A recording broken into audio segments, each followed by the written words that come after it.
Hello पिलामाने welcome to my YouTube channel समस्त को आज आम पढ़ा तुम षष्ठ क्लास रो इंग्राजी बही रो गोटे टॉपिक अच्छी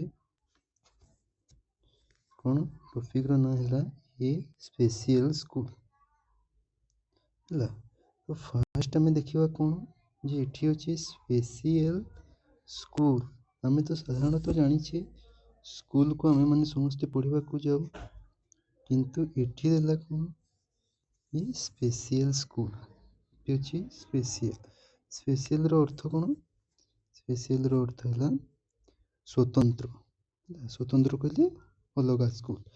तो यार टाइटल जो अच्छी अलग गोटे अलग स्कूल तो किपरि ताहा अलग आम देखा ठीक अच्छे आग को पढ़ा देख व्हाइल रीडिंग ये सब ओके व्हाइल रीडिंग ये तुम एसजीपी 1 स्टार्ट देखा एसजीपी 1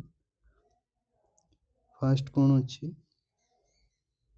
ये देखिपार Tamil Nadu is a beautiful state अर्थ बुझे कौन देख Tamil Nadu is a beautiful state beautiful अर्थ सुंदर जानू तो तमिलनाडु गोटे बहुत सुंदर स्टेट स्टेट अर्थ है राज्य तमिलनाडु गोटे बहुत सुंदर राज्य तापर कौन अच्छे इट हैज ब्यूटीफुल देख ये अच्छे it has beautiful mountain ranges and valleys अर्थ कौन इट हैज इट हैज यार अर्थ है इट रो अर्थ है यह हैज ब्यूटीफुल माउंटेन रेंजेस कहले पर्वत श्रेणी जो कौन अनेक गुड़े पर्वत सब माला लगी रही आम कह पर्वत श्रेणी कि माउंटेन रेंजेस अच्छे माउंटेन रेंजेस है आउ कौन अच्छी वैलीज ये अच्छी वैलीज रो ओडिया अर्थ है उपत्यका। तो आम उपत्यका क्या कहूँ जिते बेले देख जिते बेले कौन दुईटी एमती पहाड़ एमती मिसी यार ये जो मझी अंशटा रहा या कहवा आम भैली है भैली। तो तमिलनाडु रे कौन रही कहीं से बहुत सुंदर देखा जाउछि it has beautiful mountain ranges beautiful mountain ranges पर्वत श्रेणी गुड़ा थिला और कौन थिला वैलीज एवं उपत्यका रही थिला। Then inside this mountain ranges inside माने मध्य कहार these mountain ranges these mountain ranges एगुड़िक दीज अर्थ एगुड़िक माउंटेन रेंजेस पर्वत श्रेणी तो से पर्वत श्रेणी गुड़िक भितर कौन थिला देयर आर मेनी रिभर्स ता अर्थ है अनेक गुड़े नदी जाइतिला किंबा नदी बहुतिला बुझी देखिए some of these rivers flow through the valleys है तो सेमानक मध्य सम ऑफ these rivers तो सेगुड़िक जो केते गुड़िए नदी थिला सेगुड़िक मध्यरु सम अर्थ केतेक नदी कौन थिला फ्लो थ्रू द वैलीज माने वैली रो मध्य दे फ्लो अर्थ है बहिबा थ्रो अर्थ है मध्य दे तो से केते नदी गुड़िक कौन होता माने वैली मध्य दे थ्रो अर्थ है मध्य दे फ्लो करथिला कौन फ्लो करथिला अर्थात प्रवाहित हेउथिला। तापर कौन अछि this makes this place all the more beautiful तो दिस एथि पई से प्लेस किंबा जगहटा कौन आहुरी मोर ब्यूटीफुल आहुरी अधिक सुंदर मोर ब्यूटीफुल आहुरी अधिक सुंदर देखा जाउथिला बुझेला।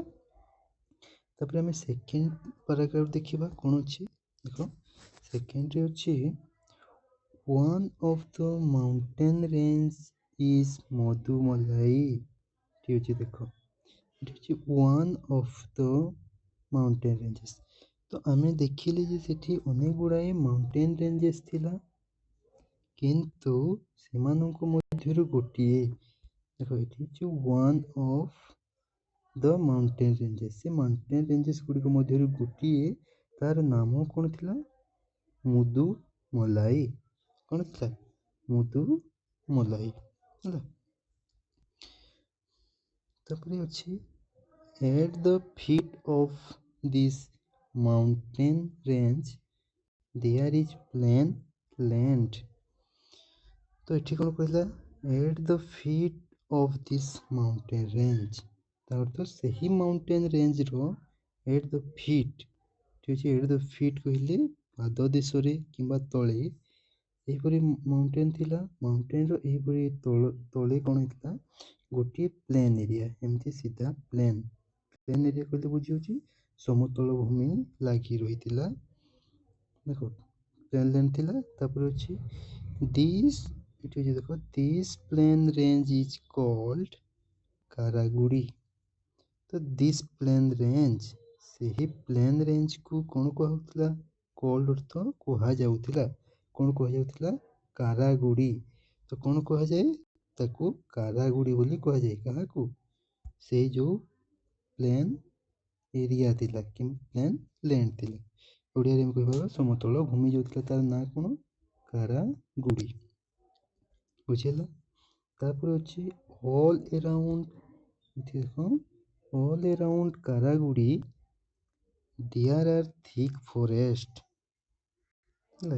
फॉरेस्ट थिक फॉरेस्ट तो से ऑल अराउंड कारागुड़ी कहले हला तो कारागुड़ी रो चारि पाखरे से जो समतल भूमि थिला कारागुड़ी ता चारि पाखरे जंगल लागी रहितिला ठीक फॉरेस्ट फॉरेस्ट अर्थ जंगल तो जंगल लागी रहितिला तापर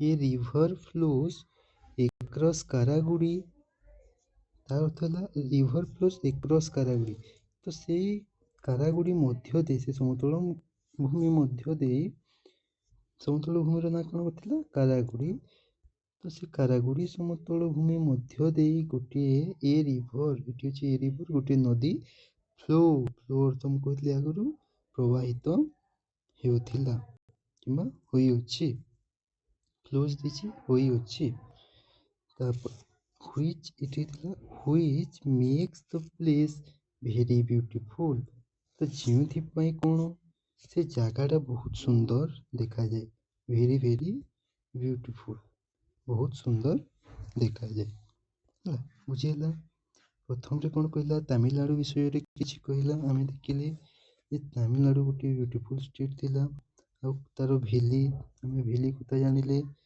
आ माउंटेन रेंजेस थिला आमे जानिले देन सेकेंड रे कोन कहला अबाउट मुदुमलाई कौन आम जानिले गोटे थिला माउंटेन रेंजेस थिला तो मुदुमलाई रो तापर आमे देखिले कारागुड़ी जाकी गोटे कोन प्लेन रेंज किंबा समतल भूमि थिला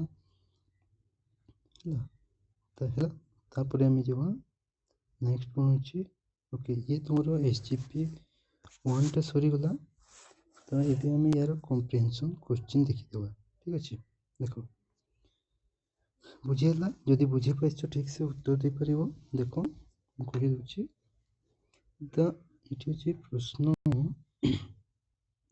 the writer talks about the places in this part of the lesson what are they तो कौन कौन विषय रे कहिसंती हमें देखिले फर्स्ट कहा विषय रे कहिले देखो इठी अछि प्रथम प्रश्न उत्तर तमिलनाडु विषय रे कहिले हमें जानिले तापर कितिक माउंटेन रेंजेस जेमिति मधुमलाई विषय रे हमें जानिले आउ कहा बाबद रे जानिले कारागुड़ी जोटा कौन थिला गोटे प्लेन रेंज थिला किंबा समतल अंचल समतल भूमि थिला तो बुझेला कहा विषय रे कहला तमिलनाडु ए विषय रे देखो तमिलनाडु मुदुमलाई ଆଉ କାରାଗୁଡ଼ି ଏଇ ତିନୋଟି ଜାଗା ବିଷୟରେ ଆମେ ଜାଣିଲେ।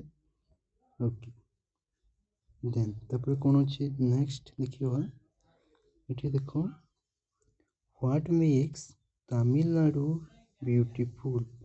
ତାର ଅର୍ଥ ହେଲା ଯେ କ'ଣ ପାଇଁ ତାମିଲନାଡ଼ୁ ବିୟୁଟିଫୁଲ୍ ଦେଖାଯାଏ କିମ୍ବା ବହୁତ ସୁନ୍ଦର ଦେଖାଯାଏ। ଏଠି ଦେଖିପାରିବ ତୁମେ ଅଛି କ'ଣ ପାଇଁ ଯେ ତାର ଗୋଟିଏ ତାମିଲନାଡ଼ୁ ଦେଖ ଏଇଠି ଯେ ଏଠି ଆମେ ପଢ଼ିଥିଲେ ବିୟୁଟିଫୁଲ୍ ମାଉଣ୍ଟେନ୍ ରେଞ୍ଜେସ୍, ଗୋଟିଏ ବିୟୁଟିଫୁଲ୍ ମାଉଣ୍ଟେନ୍ ରେଞ୍ଜେସ୍ ଥିଲା କିମ୍ବା ପର୍ବତ ଶ୍ରେଣୀ ଥିଲା। ତାପରେ ସେଠି ଅନେକ ନଦୀ ପ୍ରବାହିତ ହେଉଥିଲେ। ଏଠି ଅଛି ଅନେକ ଗୁଡ଼ିଏ ନଦୀ ପ୍ରବାହିତ ହେଉଥିଲେ। ଆମେ ଦେଖିଲେ ମିନି ନଦୀ ରିଭର୍ସ ଫ୍ଲୋସ୍। ଆଉ କ'ଣ ଦେଖିଥିଲେ ଆମେ ଭେଲି କିମ୍ବା ଉପତ୍ୟକା। ତ ସେ ଉପତ୍ୟକା ମଧ୍ୟ ଦେଇ ମଧ୍ୟ ନଦୀ ଗୁଡ଼ା ମାନେ ପ୍ରବାହିତ ହେଉଥିଲେ।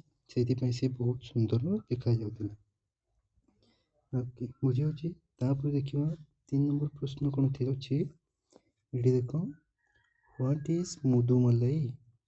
ତ ଏଠି କହିଲା କ'ଣ, ହ୍ୱାଟ୍ ଇଜ୍ ମୁଦୁମଲାଇ। ମୁଦୁମଲାଇ ଗୋଟେ ନାଁ, ତ କାହାର ନାଁ ଥିଲା? ହ୍ୱାଟ୍ ଇଜ୍, ତ ମୁଦୁମଲାଇଟା କ'ଣ ଥିଲା? ଆମେ ଜାଣିଛେ ମୁଦୁମଲାଇ ଇଜ୍ ଏ କ'ଣ ଥିଲା? Mountain ranges. ଏଠି ଆମେ ଦେଖିଥିଲେ, ଦେଖ ମାଉଣ୍ଟେନ୍ ରେଞ୍ଜେସ୍ ଇଜ୍ ମୁଦୁମଲାଇ, ଏଠି ଦେଇଥିଲେ ମୁଦୁମଲାଇ। ତ ଆମେ ଲେଖିପାରିବା Mudumalai is a mountain range. ଆମେ କହିପାରିବା Mudumalai is a mountain range ହେଲା। ତାପରେ ଅଛି ଏଠି ଦେଖ ସେଇ ସମାନ ପ୍ରକାର ଅଛି ହ୍ୱେର୍ ଇଜ୍ କାରାଗୁଡ଼ି। ଠିକ୍ ହେଲା, ହ୍ୱେର୍ ଇଜ୍ କାରାଗୁଡ଼ି। ତା ଅର୍ଥ କାରାଗୁଡ଼ିଟା ହ୍ୱେର୍ ହେଉଥିଲା କେଉଁଠି ଥିଲା କାରାଗୁଡ଼ି। ଆମେ ଦେଖିବା, ଦେଖ ହ୍ୱେର୍ ଇଜ୍ କାରାଗୁଡ଼ି। ଏଠି ଦେଇଛି at the feet of this mountain range. ତାର ଅର୍ଥ ସେ ମାଉଣ୍ଟେନ୍ ରେଞ୍ଜ, ଏ ଯେଉଁ ମୁଦୁମଲାଇ ମାଉଣ୍ଟେନ୍ ରେଞ୍ଜ ଥିଲା ତାର ଏଟ୍ ଦ ଫିଟ୍ ଅର୍ଥ ପାଦ ତଳେ କିମ୍ବା ପାଦ ଦେଶରେ ହେଲା, ପାଦ ଦେଶରେ କ'ଣ ଥିଲା? କାରାଗୁଡ଼ି ରହିଥିଲା, ଯାହାକି ଗୋଟିଏ କ'ଣ ଥିଲା? ପ୍ଲେନ୍ ଲ୍ୟାଣ୍ଡ ହେଲା। ତାପରେ ହ୍ୱାଟ୍ ମେକ୍ସ, ଏଠି ଅଛି ହ୍ୱାଟ୍ ମେକ୍ସ କାରାଗୁଡ଼ି ମୋର୍ ବିୟୁଟିଫୁଲ୍। ତ କାରାଗୁଡ଼ିକୁ କିଏ ବିୟୁଟିଫୁଲ୍ କିମ୍ବା ସୌନ୍ଦର୍ଯ୍ୟରେ ଭରି ଦେଇଥିଲା କିମ୍ବା ସୁନ୍ଦର ଦେଖାଯାଉଥିଲା, ସୁନ୍ଦର କରୁଥିଲା କାରାଗୁଡ଼ିକୁ କିଏ? ଦେଖିବା, ଦେଖ ଏଠି ଲାଷ୍ଟକୁ ଥିଲା ହ୍ୱିଚ୍ ମେକ୍ସ ଇଟ୍ କାରାଗୁଡ଼ି ବିୟୁଟିଫୁଲ୍। ଦେଖିବା, ଦେଖ ସେ କାରାଗୁଡ଼ି ଗୋଟେ ପ୍ଲେନ୍ ଏରିଆ ଥିଲା ଆମେ ଜାଣିଛେ। ତାପରେ ଅଲ୍ ଏରାଉଣ୍ଡ କାରାଗୁଡ଼ିର ଚାରିଆଡ଼େ କ'ଣ ଥିଲା? ଥିକ୍ ଫରେଷ୍ଟ, ତ ଜଙ୍ଗଲ ଲାଗି ରହିଥିଲା। ଏବଂ କ'ଣ ହେଇଥିଲା? ଜଙ୍ଗଲରେ ମଧ୍ୟ ଦେଇ ଗୋଟିଏ ରିଭର ଫ୍ଲୋ କରିଥିଲା ଏକ୍ରସ୍ କାରାଗୁଡ଼ି। ସେ ପ୍ଲେନ୍ ଏରିଆ ମଧ୍ୟ ଦେଇ ଗୋଟିଏ ନଦୀ ପ୍ରବାହିତ ହେଉଥିଲା, ଯାହାକି ଏଠି ଅଛି which makes the place very very beautiful. ଏବଂ ତାହା କାରାଗୁଡ଼ିକୁ ବହୁତ କ'ଣ ସୁନ୍ଦରତାରେ ଭରି ଦେଇଥିଲା କିମ୍ବା କାରାଗୁଡ଼ି ସେଇଥିପାଇଁ ବହୁତ ସୁନ୍ଦର ଦେଖାଯାଉଥିଲା। ଠିକ୍ ଅଛି, ବୁଝିହେଲା। ଆଚ୍ଛା ପିଲାମାନେ, ଏହାର ମୁଁ ଗୋଟିଏ ସର୍ଟ ଭିଡ଼ିଓରେ ଏ କୋଶ୍ଚିନ୍ ଗୁଡ଼ାକୁ ଲେଖିକି ମୁଁ ଅପଲୋଡ଼ କରିଦେବି। ତୁମେମାନେ ଦେଖିକି ଲେଖିପାରିବ, ସେ ସର୍ଟ ଭିଡ଼ିଓ ଦେଖିକି ତୁମେ ଲେଖିପାରିବ। ଠିକ୍ ଅଛି, ହଉ, ଧନ୍ୟବାଦ ସମସ୍ତଙ୍କୁ, ବହୁତ ବହୁତ ଧନ୍ୟବାଦ। ଆମେ ନେକ୍ସଟ କ୍ଲାସ୍ରେ ପଢ଼ିବା SGP2। ତୁମର ଅଛି SGP2 ବିଷୟରେ ଆମେ ନେକ୍ସଟ କ୍ଲାସ୍ରେ ପଢ଼ିବା ହେଲା। Thank you.